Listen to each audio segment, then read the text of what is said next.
Good morning, everybody. This is Harold with WorldTVOnDemand.com. Please visit my website. Give me a thumbs up, a like, and subscribe to the video.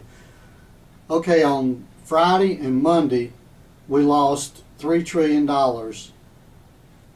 Didn't actually lose it, but it was taken out of the stock market, $3 trillion.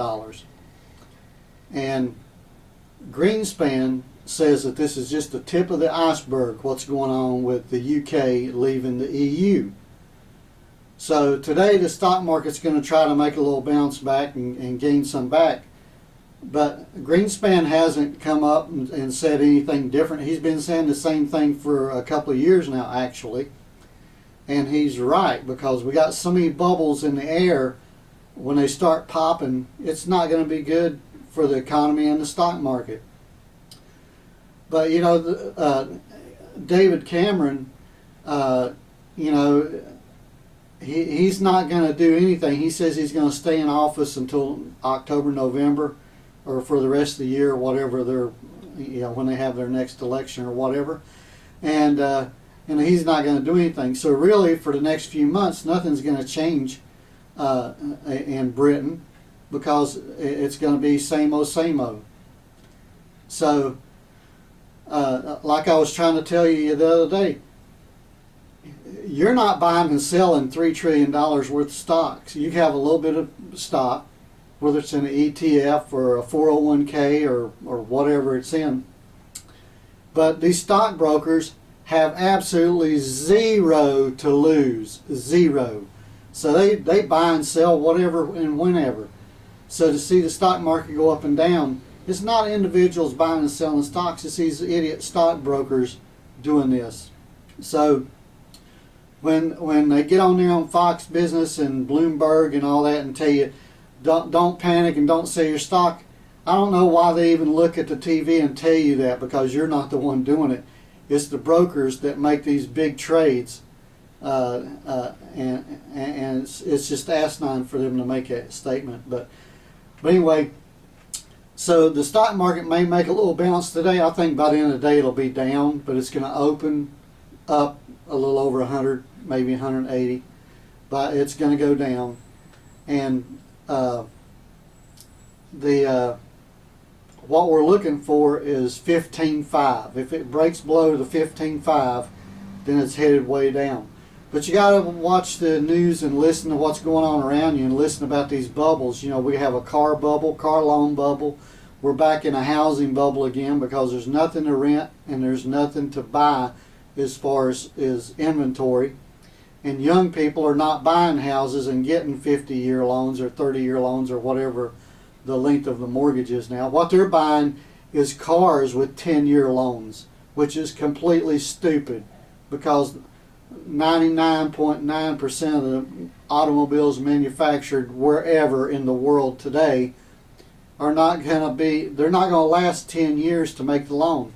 So I'm getting off track here a little bit, but what that does is that makes that person commit, when they buy a car, that in 3 or 4 years they're going to buy another car, because they owe so much money on the car that they have. They're not going to be able to keep it and afford to make the payments and afford to make the repairs.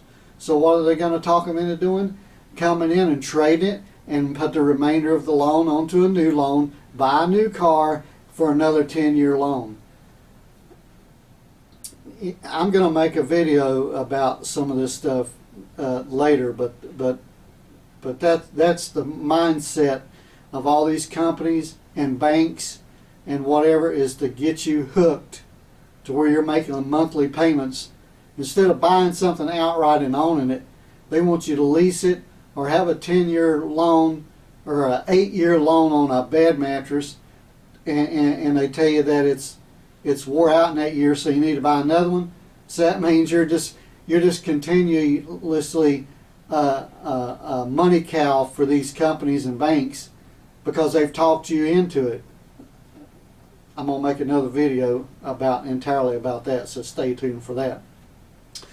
But as far as the stock market goes, it's very dangerous right now. To lose $3 trillion in 2 days, I know it didn't go down as much as I thought it would go down, but $3 trillion, that's the most the stock market has ever lost. Now you need to take that in. Even though it didn't go down but only 900 points in 2 days, the Dow Jones, but you got to factor into S&P and the other stocks that I haven't mentioned. But you got to factor in all the stocks that went down and lost $3 trillion in 2 days. That's historic.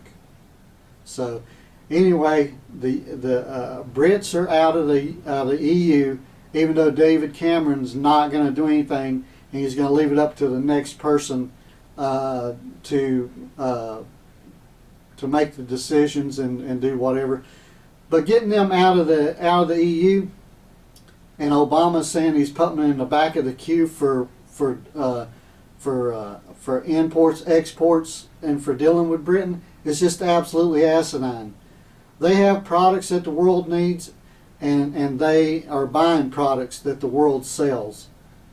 And you know, being in the EU is like being in a local club in your local town, to better describe it. You know, if you're in the clique and in with the clubs and towns, yeah, you have a few more contacts and you make a little bit of money because you have contacts and stuff. And if you're not in the club, they kind of shun you unless they really need you. And then, of course, you're the best thing in the world if they really need you. It don't matter if you're in the club or not. Well, that's kind of how it is with Britain. The world needs Britain, and Britain needs the rest of the world. And just because they're no longer a member of this elite club doesn't make them more or less needed around the world.